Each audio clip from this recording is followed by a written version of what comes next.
pangatlong laban ko na. Subukan mo naman ako, Sinong Bautista. You just got pwned, pwned,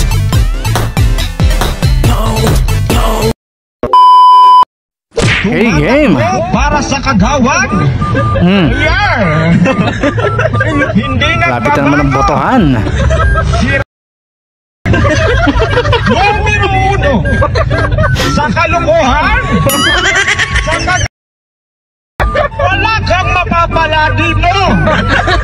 Bakit mo iboboto?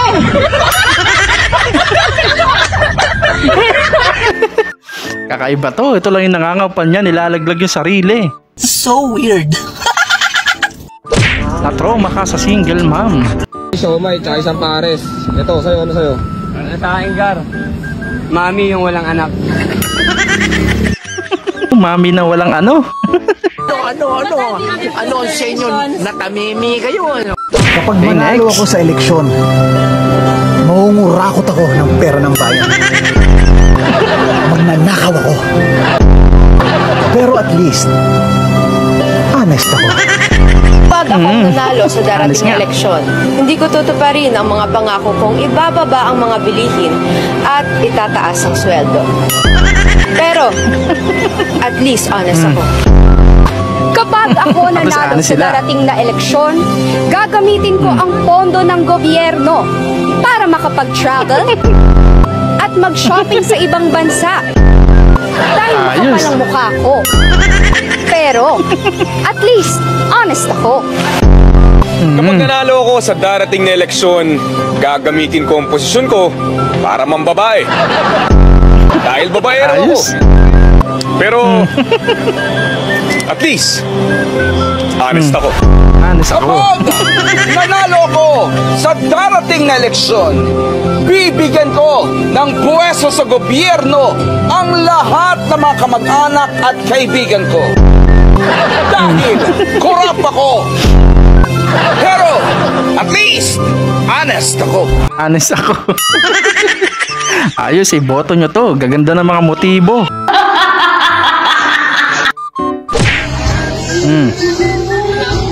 Tumalapang. May amats pa si Kuya. Hirap lumunok eh. Paano masabi?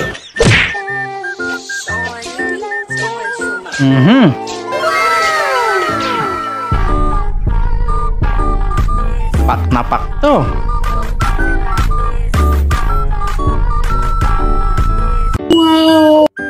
Op, nabitin ka ba? Bago natin ipagpatuloy, baka pwede namang paki-like, subscribe at paki-click na yung notification bell dyan sa baba para tuloy-tuloy ang saya. Heto na, let's go! Okay. Pangatlong laban ko na. Subukan mo naman ako, Sinong Bautista. Sige na, please naman. Please naman daw, iboto nyo na. Pangatlong laban na daw niya.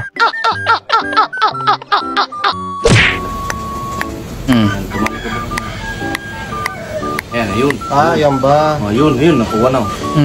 Nakuha yung tambucho niya. Oh. Ba't siomay yung binilang mo? Ano ba yun? Sa siomay sila kumuha. Yan, dito ka lang na-realize kasi binilang ko na yan. Inuna mo yung siomay eh. Siomay pala yun. Di bali ng ano, mawalan ng tambucho, wag lang yung siomay.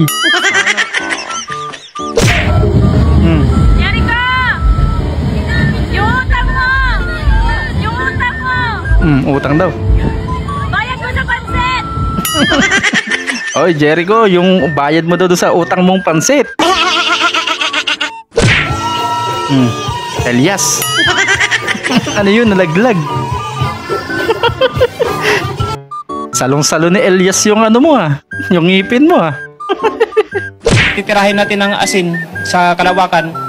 Ang barko na may mga aparato na lulusaw sa bagyo. Sa dagat pa lang kung saan nag-uumpisa ang bagyo, doon ay pahinain hanggang sa malusaw ang bagyo. At pag nabuo ng ulap ay Titirahin ito ng laser. May laser pa. Ayos ah. Kakanood mo ng anime yan eh. May anay ba sa inyo?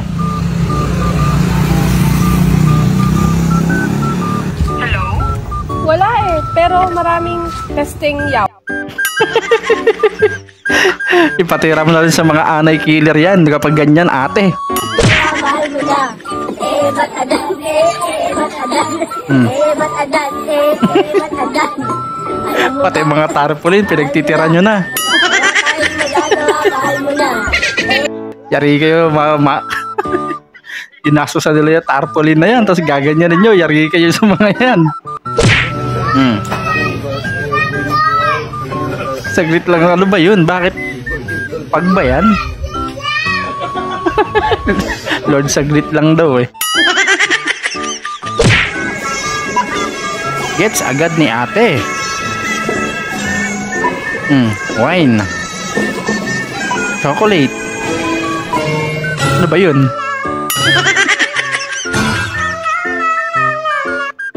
Di ko masyado na gets pero may naiisip ako eh.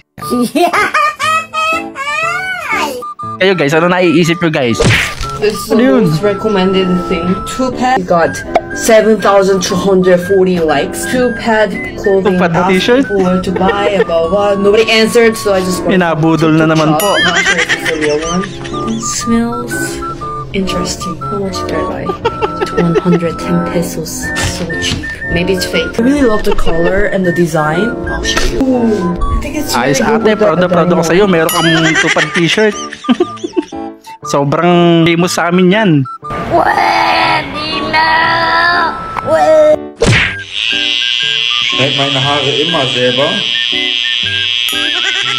Mali.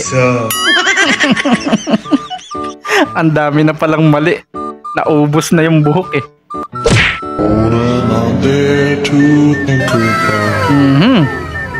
Sarap niyan. Parang nag-ice candy na guys.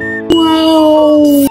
Mabait na, masipag pa. Yan ang dapat tularan. Si Mingming sumusunod ng ulam. At nagsiselfone. Dito ay busy siya sa kanyang negosyo. Shoutout sa Wala na. dyan. Manong Di napansin ng may-ari. Nadukutan na sila.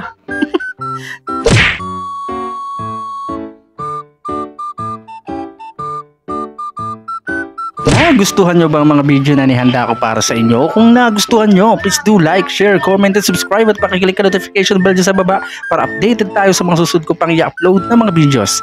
Hanggang sa muli!